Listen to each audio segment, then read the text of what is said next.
இதோ உங்களை தேடி முதன்முறையாக வசீகரமான தொழில்நுட்பம் மற்றும் அதிவேகமான செயல்திறனுடன் UFX மொபைல். மெல்லிய தோற்றத்துடன் முற்றிலும் சிறப்பாக எல்லோருக்கும் எளிதாக UFX மொபைல். உங்கள் நவீன தலைமுறைக்கான mobile. UFX Mobiles make you move. For the very first time coming your way is an irresistible combination of speed, style and technology. UFX Mobiles, exceptionally sleek, totally advanced, and now the phone that everyone can afford to touch. Your next generation mobile. UFX Mobiles make you move.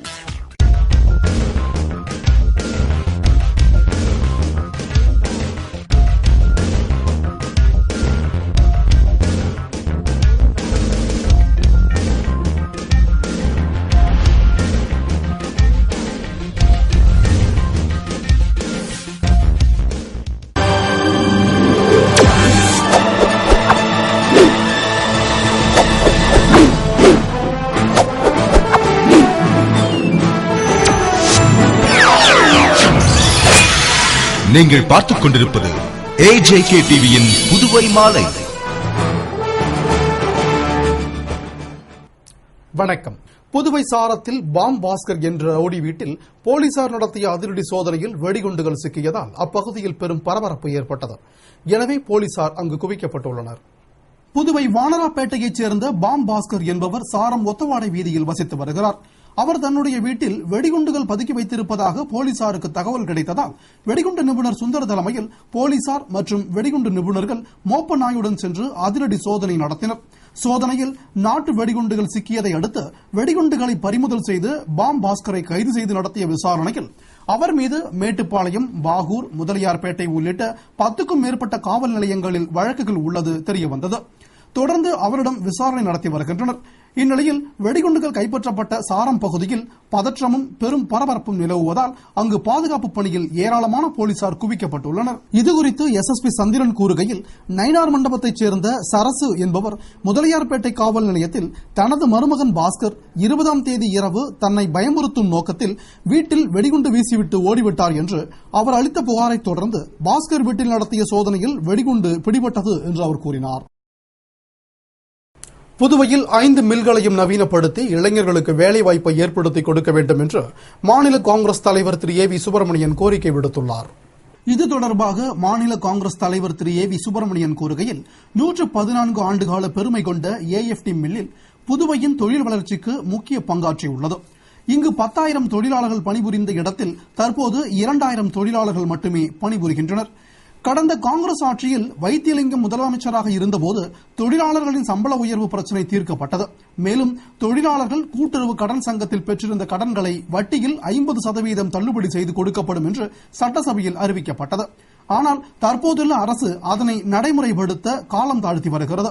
மேலும் தானே புயலில் ஏற்பட்ட மின்சார, குடிநீர் பாதிப்பை காரணம் காட்டி தொழிலாளர்களுக்கு 1 மாதம் விடுப்பு விடப்பட்டுள்ளது. புயல் பாதித்த மற்ற நிறுவனங்கள் எல்லாம் சரி செய்யப்பட்டு செயல்படும் போது இந்த மில்லை மட்டும் தொடர்ந்து மூடி வைத்து சம்பளம் வழங்குவதற்கு பதிலாக உடனடியாக திறந்து நடத்த வேண்டும். மில்லின் நிர்வாகம் பாதிக்கப்பட்டு வருகிறது. மேலும் மாதந்தோறும் சம்பளத்தை 10ஆம் தேதியில் கொடுப்பதும் நடைமுறைப்படுத்தவில்லை. எனவே மத்திய அரசின் நிதி உதவியோடு 5 மில்களையும் செயல்படுத்த புதுவை அரசு முன்வர வேண்டும் மற்றும் 5 மில்களையும் நவீனப்படுத்தி இளைஞர்களுக்கு வேலைவாய்ப்பை ஏற்படுத்தி கொடுக்க வேண்டும் என்று அவர் கூறியுள்ளார். புதுவை ரெட்டியார்பாளையம் வாலிபர் கொலை வழக்கில் 6 பேரை கைது செய்து கொலைக்கு பயன்படுத்திய ஆயுதங்களை கைப்பற்றியுள்ளதாக SSP சந்திரன் கூறியுள்ளார். இது தொடர்பாக SSP சந்திரன் கூறுகையில், புதுவை மூலகுளம் JJ நகரைச் சேர்ந்த கிரிஜா என்பவர் நேற்று முன்தினம் ரெட்டியார்பாளையம் காவல் நிலையத்தில் தனது மகன் கொக்குபாபு என்கின்ற பாபுவை அதே ஊரைச் சேர்ந்த Soosairaj, Modi, John Alexander, Diwakar, Prakash, Stephen, Thiyagu, யுகோ ஜான், ராஜா ஆகியோர் முன்விரோதம் காரணமாக கத்தியால் வெட்டி கொலை செய்ததாக புகார் அளித்தார். அதனைத் தொடர்ந்து SP நந்தகோபால் மேற்பார்வையில் முதலியார்பேட்டை இன்ஸ்பெக்டர் மாறன் மற்றும் சிறப்பு அதிரடிப்படையினர் சூசைராஜ், திவாகர், பிரகாஷ், ஸ்டீபன், தியாகு, ராஜா ஆகிய 6 பேரை வில்லியனூரில் பதுங்கியிருந்தபோது கைது செய்தனர். பின்னர் அவர்களது ஒப்புதல் வாக்குமூலம் பதிவு செய்யப்பட்டது. அவர்களின் வாக்குமூலத்தின் அடிப்படையில் கொலை செய்ய அவர்கள் பயன்படுத்திய கத்திகள் கைப்பற்றப்பட்டது என்று கூறினார். கிரிஜா அப்படிங்கிற ஒரு பெண்மணி ரெட்டியார்பாளையம் போலீஸ் ஸ்டேஷனுக்கு வந்துட்டு ஒரு கம்ப்ளைண்ட் ஒன்று கொடுத்தாங்க. அதோட தன்னோட மகன் பாபு கொக்கு பாபு அப்படின்னு சொல்லக்கூடியவரை மர்டர் பண்ணிட்டதாக அவங்க ஒரு கம்ப்ளைண்ட் ஒன்று கொடுத்தாங்க. அதனுடைய அடிப்படையில் நாங்கள் வந்து உடனடியாக எஃப்ஐஆர் போட்டு அதில் யாரு இன்வால்வ்டு அப்படின்னு சொல்லி பார்க்கும்போது சூசை ராஜ் அப்படின்னு அந்த சூசை ராஜோட அவருடைய நண்பர்கள் ஸ்டீஃபன், திவாகர், பிரகாஷ், ராஜேஷ், தியாகராஜன் இவங்களாம் சேர்ந்து இந்த மர்டர் பண்ணிக்கிறதா தெரிய வந்துச்சு. இவங்களை வந்து உடனடியாக பிடிக்கும்படி நாங்கள் டீம்ஸ் ஃபார்ம் பண்ணியிருந்தோம். முதலியார்பேட் போலீஸ் ஸ்டேஷன்ல இன்ஸ்பெக்டர், எஸ்ஐஸ், ரெட்டியார்பாளையம் எஸ்ஐஸ் எல்லாத்தையும் வச்சுட்டு ஒரு டீம், டிஃபரெண்ட் டீம்ஸ் ஃபார்ம் பண்ணி எல்லாத்தையும் அனுப்பிச்சிருந்தோம். அவங்க உடனடியாக செயல்பட்டு வித்தின் 24 ஹவர்ஸ்க்குள்ள 6 பேர்த்து அதில் செக்யூர் பண்ணியிருக்காங்க. சூசை என்கிற சூசைராஜ், திவாகர், பிரகாஷ், ஸ்டீஃபன் இவங்க 6 பேர்த்த செக்யூர் பண்ணியிருக்காங்க. இந்த மர்டர் என்ன காரணத்தால் நடந்துச்சுன்னா, கடந்த வருஷம் 11 ஜூலை மாதம் 2011 இந்த சூசை ராஜை வந்து இந்த கொக்கு பாபு கொலை முயற்சி பண்ணிருக்காரு. அதுல வந்து சூசை ராஜ் எஸ்கேப் ஆயிட்டான். அதனுடைய வெஞ்சன்ஸா அன்னைக்கு என்னை நீ வெட்டினில அப்படின்னு சொல்லிட்டு இன்னைக்கு திருப்பி ஆளு கூட்டு வந்து வெட்டிக்கிறாரு அப்படின்னு தெரிகிறது. அதுல இப்போ வந்து அவங்களை வந்து ஜுடிஷியல் மேஜிஸ்ட்ரேட் முன்னால ப்ரொடியூஸ் பண்ணுவோம். புதுவை உருவையாறு திராவிட முன்னேற்ற கழக இளைஞரணி அமைப்பாளர் ஹரி என்கின்ற சீதாராமனின் பிறந்த நாளை முன்னிட்டு திராவிட முன்னேற்ற கழக இளைஞரணி அமைப்பாளர் சிவா உள்ளிட்ட நிர்வாகிகள் வாழ்த்து தெரிவித்தனர். புதுவை உருவையாறு திராவிட முன்னேற்ற கழக இளைஞரணி அமைப்பாளர் ஹரி என்கின்ற சீதாராமன் தனது பிறந்த நாளை தமது இல்லத்தில் வெகு சிறப்பாக கொண்டாடினார். இதனை முன்னிட்டு இறைவனை வழிபட்டு ஆசி பெற்று அவர் தனது குடும்பத்தாருடன் கேக் வெட்டி பிறந்த நாளை கொண்டாடி மகிழ்ந்தார். விழாவில் திராவிட முன்னேற்ற கழக இளைஞரணி அமைப்பாளர் சிவா, முன்னாள் நகரமன்ற துணைத் தலைவர் திரு ஜான்குமார், உழவர்கரை திராவிட முன்னேற்ற கழக இளைஞரணி செயலாளர் ஐஜி வீரராகு ஆகியோர் நேரில் சென்று பிறந்த நாள் கொண்டாடும் ஹரி என்கின்ற சீதாராமனுக்கு பொன்னாடை அணிவித்து பூங்கொத்து கொடுத்து பிறந்த நாள் வாழ்த்துக்களை தெரிவித்தனர். சீதாராமன் அவர்களுக்கு பொன்னாடை அணிவித்து கௌரவித்து கேக் மற்றும் இனிப்புகளை வழங்கி ஆசி பெற்றார். அவர்களைத் தொடர்ந்து திராவிட முன்னேற்ற கழக நிர்வாகிகள் என்ஆர் முரளி, பழனி, ஜெயகாந்தன் உள்ளிட்ட நூற்றுக்கணக்கான திராவிட முன்னேற்ற கழக நிர்வாகிகள் வாழ்த்து தெரிவித்தனர். மற்றும் என்ஆர் காங்கிரஸ் பாலமுருகன் உள்ளிட்ட அவரது நண்பர்கள் வாழ்த்து கூறினர். விழாவினை தொடர்ந்து மங்களம் இளைஞரணி சார்பில் சீதாராமனின் பிறந்த நாளை முன்னிட்டு 500 பேருக்கு அன்னதானம் வழங்கப்பட்டது. அதில் இளைஞரணி அமைப்பாளர் சிவா, முன்னாள் நகரமன்ற துணைத் தலைவர் திரு ஜான்குமார், உழவர்கரை இளைஞரணி செயலாளர் ஐஜி வீரராகு ஆகியோர் கலந்து கொண்டு அன்னதானத்தை துவக்கி வைத்தனர். புதுவை வில்லியனூர் தனியார் குளியல் சோப் நிறுவனத்தில் கூடுதல் நேரம் வேலை செய்ய தொழிலாளர்களை வலியுறுத்தி நிர்வாகம் கதவை பூட்டியதால் போராட்டம் நடைபெற்றது. அவர்களிடம் வில்லியனூர் போலீசார் சமாதான பேச்சுவார்த்தை நடத்தி நிலைமையை சரி செய்தனர். புதுவை வில்லியனூர் ஒதியம்பட்டில் தனியார் குளியல் சோப் நிறுவனம் உள்ளது. இந்நிறுவனத்தில் 18 ஆண்டுகளுக்கும் மேலாக 45 பெண்கள் உட்பட 86 பேர் பணியாற்றி வருகின்றனர். இங்கு பணிபுரியும் தொழிலாளர்கள் தானே புயலால் பெரிதும் பாதிக்கப்பட்டதால் நிர்வாகத்திடம் நிவாரணமும் 10,000 ரூபாய் கடனாகவும் கேட்டு வலியுறுத்தினர்.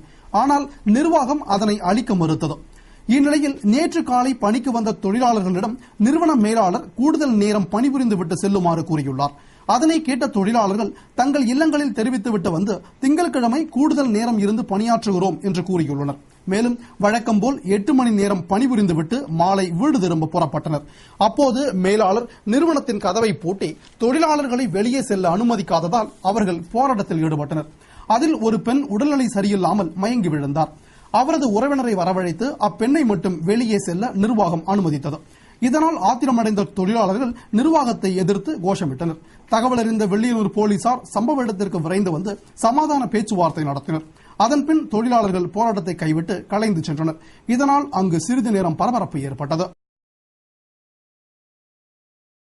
பேருந்து கட்டண உயர்வை கண்டித்து அண்ணா சாலை ரங்கப்பிள்ளை வீதி சந்திப்பில் பாரதிய ஜனதா கட்சி சார்பில் நகர மாவட்ட பிரிவு சார்பில் கண்டன ஆர்ப்பாட்டம் நடைபெற்றது. புதுவை அண்ணா சாலை ரங்கப்பிள்ளை வீதி சந்திப்பில் பாரதிய ஜனதா கட்சியின் நகர மாவட்ட பிரிவு சார்பில் பேருந்து கட்டண உயர்வை கண்டித்து கண்டன ஆர்ப்பாட்டம் நடைபெற்றது. மாவட்ட தலைவர் செல்வம் தலைமையில் மாநில தலைவர் தாமோதரன், மாநில செயலாளர் சாமிநாதன், முன்னாள் தலைவர் விஸ்வேஸ்வரன், மாவட்ட செயலாளர் துரை கணேசன், துணைத் தலைவர் இளங்கோ, தேசிய பொதுக்குழு உறுப்பினர் வழக்கறிஞர் ராஜசேகரன் ஆகியோர் முன்னிலையில் நடைபெற்ற ஆர்ப்பாட்டத்தில் பேருந்து கட்டண உயர்வை திரும்பப் பெற வலியுறுத்தி கண்டன உரையாற்றினார்கள் மற்றும் கோஷமிட்டு ஆர்ப்பாட்டம் செய்தனர். திரளான பாரதிய ஜனதா கட்சியினர் பங்கேற்ற ஆர்ப்பாட்டத்தில் பொதுமக்களும் கலந்து கொண்டு போராட்டத்திற்கு ஆதரவு அளித்தனர். புதுவை உப்பளம் மைதானத்தில் ஏலம் விட வைத்திருந்த மரங்கள் திடீரென தீப்பற்றி எரிந்தன. இதனால் அரசுக்கு பல லட்சம் ரூபாய் இழப்பு ஏற்பட்டுள்ளது. புதுவையில் தானே புயலால் வேரோடு சாய்ந்தும் கிளைகள் முறிந்தும் 1 லட்சத்திற்கும் மேற்பட்ட மரங்கள் விழுந்தன. இவற்றை வருவாய்த்துறையினர் பொக்லைன் இயந்திரம் மூலம் அப்புறப்படுத்தி அனைத்து மரங்களையும் உப்பளம் மைதானத்தில் குவித்து வைத்தனர். இதனை ஏலமிட அரசு முடிவு செய்து இதற்கான அறிவிப்பும் வெளியிட்டு கடந்த வாரம் ஏலம் நடத்தப்பட்டு குறைந்த விலைக்கு வியாபாரிகள் ஏலம் கேட்டதால் பாதியில் ஏலம் நின்று போனது. இந்நிலையில் குவித்து வைக்கப்பட்டிருந்த மரங்கள் திடீரென தீப்பற்றி எரிந்தது. கொழுந்துவிட்டு எரிந்த மரங்களை தகவலறிந்து வந்த 5க்கும் மேற்பட்ட தீயணைப்பு வாகனங்கள் தண்ணீரை பீய்ச்சி தீயை அணைக்க முயன்றனர்.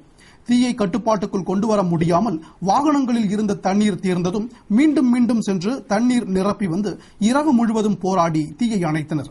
இதுகுறித்து போலீசார் சமூக விரோதிகள் அல்லது மர்ம நபர்கள் யாரேனும் தீயிட்டு கொளுத்தினார்களா என்ற கோணத்தில் விசாரணை நடத்தி வருகின்றனர். இதனால் அரசுக்கு வரவிருந்த பல லட்சம் ரூபாய் வருவாய் இழப்பு ஏற்பட்டுள்ளது. புதுவை சோலை நகரில் இரு தரப்பினரிடையே ஏற்பட்ட மோதலால் அப்பகுதியில் பதற்றம் நிலவுகிறது. எனவே SP சிவதாசன் தலைமையில் சமாதான கூட்டம் நடைபெற்றது. புதுவை சோலை நகர் தெற்கு பகுதி சுனாமி குடியிருப்பைச் சேர்ந்த பெண் ஒருவருக்கும் அதே பகுதியைச் சேர்ந்த விடுதலை சிறுத்தைகள் கட்சியைச் சேர்ந்த வாலிபர்களுக்கும் இடையே மோதல் ஏற்பட்டு அங்கு போலீசார் குவிக்கப்பட்டனர். இதனிடையே முத்தியால்பேட்டை காவல் நிலையத்தில் புகார் அளித்தும் நடவடிக்கை எடுக்கவில்லை என மீனவர்கள் குற்றம் சாட்டி தகராறில் ஈடுபட்டவர்கள் சுனாமி குடியிருப்பு பகுதியில் வரக்கூடாது என்று மீனவர்கள் தெரிவித்தனர். இதனால் அங்கு மீண்டும் பதட்டமான சூழ்நிலை ஏற்பட்டது.